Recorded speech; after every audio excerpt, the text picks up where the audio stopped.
going on, Jerome? It's a beautiful Wednesday. Birds are chirping and stuff, and it's time for another Vikings news dump. And major news, major Minnesota sports news. So, Suni Lee, did you know that she's from Minnesota? Yeah, Pride of St. Paul getting things going over in France. Team Gold win. She's awesome, man.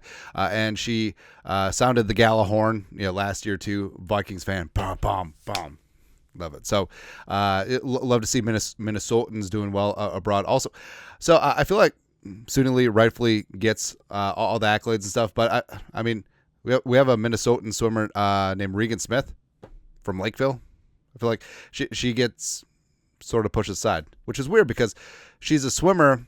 She used to swim and teach at the school where my kid pees in the pool like once a week.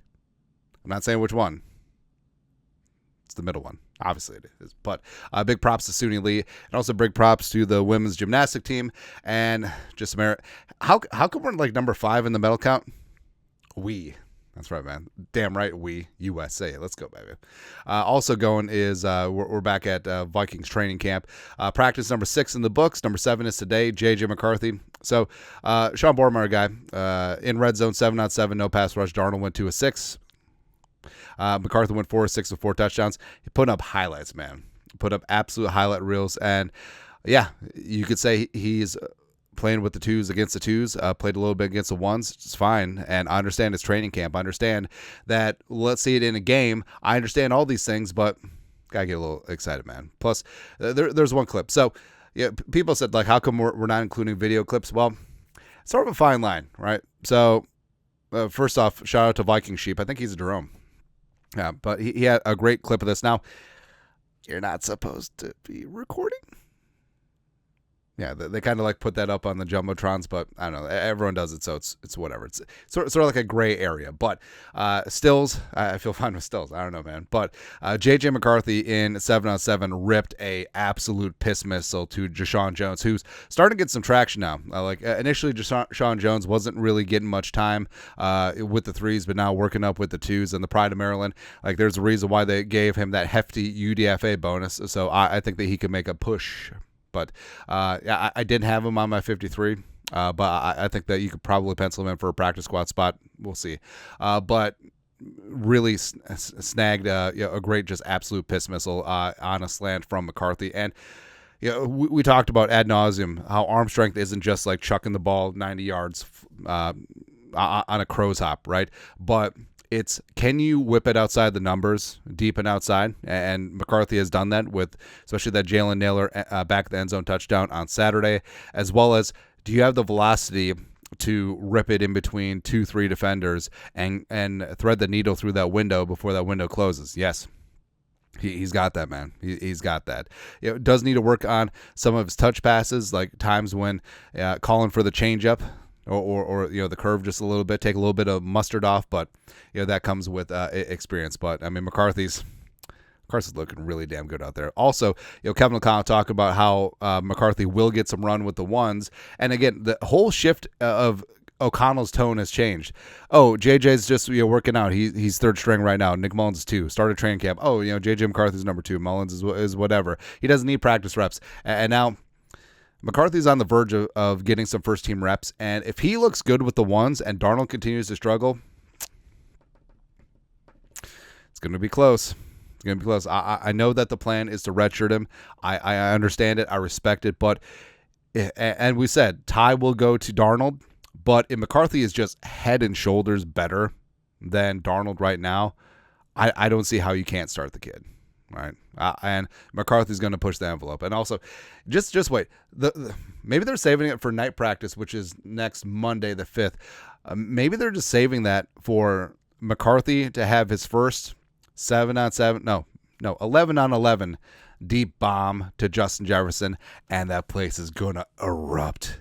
It's just going to be all over the place, man. It's going to be great. Going to be great. Also, Justin Jefferson was talking with the NFL Network. They're making the rounds. They're at TCO on Tuesday. And he talked about how... So first off, the font on the shirt bothers me, right? Because it isn't the new age like Vikings logo, but also, I mean, this is pretty clearly Vikings official Vikings practice gear because it's got the Pepsi patch on. They used to be Verizon, but now they're Pepsi. But it always bothered me too. So like the Sidney Rice era jerseys, you know what I mean? Like the 06, 05 sort of era. The numbers on like teen digits were too far apart. Because if you look back at pictures of Sidney Rice, his numbers are aesthetically too far apart. And it's the same thing here. I don't know.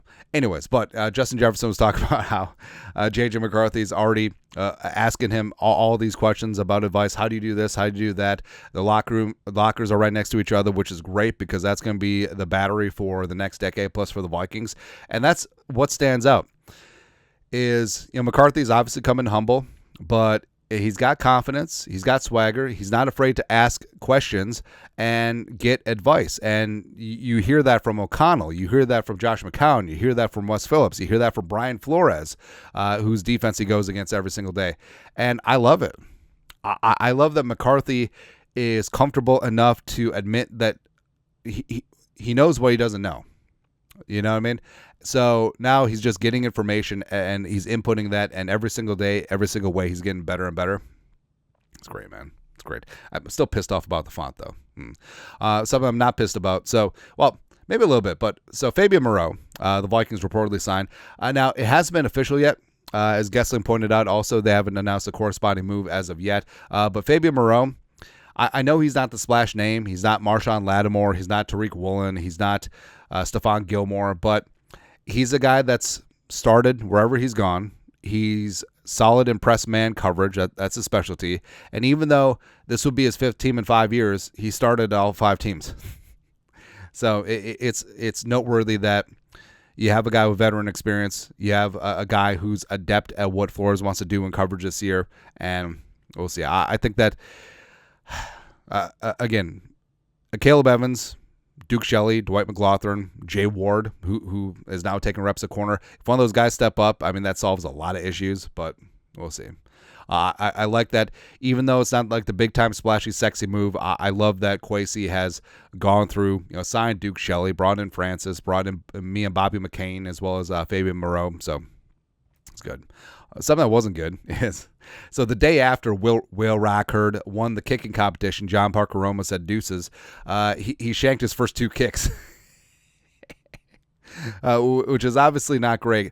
And now it's just like, well, he did make it up by booting a 55-yarder, which was good from longer. But I don't know, man. It felt like we were just onto this. No bueno. Can't happen, man. No. Also, something that can happen is that the Vikings could not miss on their future franchise quarterback. Now, there had been talk and speculation that the Vikings could trade up into the top 3 and potentially take UNC's Drake May. Did you know that he and Josh McCown, blah, blah, blah, blah, all that stuff, right? But the board sort of saved the Vikings from themselves. They weren't able to trade up to 3. Williams, Jane Daniels, Drake May went 1, 2, 3 win play show, and the Vikings end up with a small trade up from 11 to 10, taking J.J. McCarthy at 10. Now, happy as a clam about McCarthy, and you always keep an eye out around the league. So Jaden Daniels has been good, but has ups and downs. Caleb Williams has already had his off-platform throw. Congratulations, but he's looking good overall. Bo Nix is whatever. Penix hasn't really. He's had some nice times, but also some whatever times. And McCarthy's obviously had his highlights. But Drake May, I mean, if the Vikings would have wanted him, they would have had to trade 3 first-round picks, and the drawback would have been then once you traded 3 first-rounders, traded the farm for him, you almost have to start him right away. But I thought that of the big 6 quarterbacks, if you need a guy to start year 1, I think that Drake May was last. I think that Drake May needed a ton of work on mechanics. Like, the upside is there, but something I remember from the scouting report is that he would miss, like the analogy would be basketball, and he would miss layups, but he would hit game-winning half-court jumpers, and that's what Drake May brought to the table. But long story longer, Drake May having some tough times at Patriots camp. So Chad Graff, The Athletic, formerly here in the great state of Minnesota, a big picture thought amid the Drake May discourse: 2 things can be true. Jabroni Brisket has been better so far, while May has had some struggles. May's 21. His ceiling is super high. There's no reason to be concerned about 6 practices. Now, juxtapose that with JJ McCarthy. Obviously, there's a lot of hope about McCarthy. He's looked really good in what's been asked of him. And with May, he's been basically running with the twos, similar to JJ McCarthy, and he struggled, right? And the people who want to poo-poo on McCarthy, first off, that's going to cost more. But the whole thing about it is, too, is like, what would you rather do? It's like, oh, but there's just practice. Oh, it's good to twos. Yeah, fully understand that. But would you rather he be bad? No. Have pride and take heart that he's looking good, man. Also, Greg Bedard, another tough day for Drake May, 3 of 9 with a sack. Reshuttle. Snap exchange, fumble in team. Really scuffled in main team period. 1 of 6 with a fumble. Thinking a lot. Not being helped with Mafe as a center. I think he's from Cal. No, UCLA. Every shotgun snap is an adventure. So sort of like Chris Reed when he came in at center. That was an adventure, man. But again, fully happy with JJ McCarthy, and it's sometimes the board does save you from itself, because honestly, I would have been fine with Drake May. I would have been fine if the Vikings would trade up heaven and earth for Drake May. But again, under the knowledge that he needed time. He needed a lot of work to be done, and I don't think that he's going to get that help in New England. I just really don't. So kind of feel bad for him, but is what it is. Speaking of is what it is, so Lewis Cine, we thought that maybe he had been held out of practice since none of the coaches had mentioned it as they're trying to trade him, but apparently it's a minor injury, so we'll see. I don't know. Like, I know it sucks to give up on a first-round pick, especially since he's got a lot of guaranteed money in his well, not a lot, but he's got guaranteed money in his contract. The Vikings have to take a dead cap hit, take a loss if they cut or traded him, but might be time. And especially since there's so many other talented players in that defensive back field that deserve a roster spot, like Theo Jackson, Jay Ward, etc. Hell, Bobby McCain too. It might be finito. It might be donezo with Lewis Cine, is what it is. But props to the women's gymnastics team, as well as, of course, Suni Lee bringing in gold. About time a Vikings fan gets to enjoy a win. That's right. But that's it. You guys are the best. You know what to do. Happy Wednesday. Skol. Production value.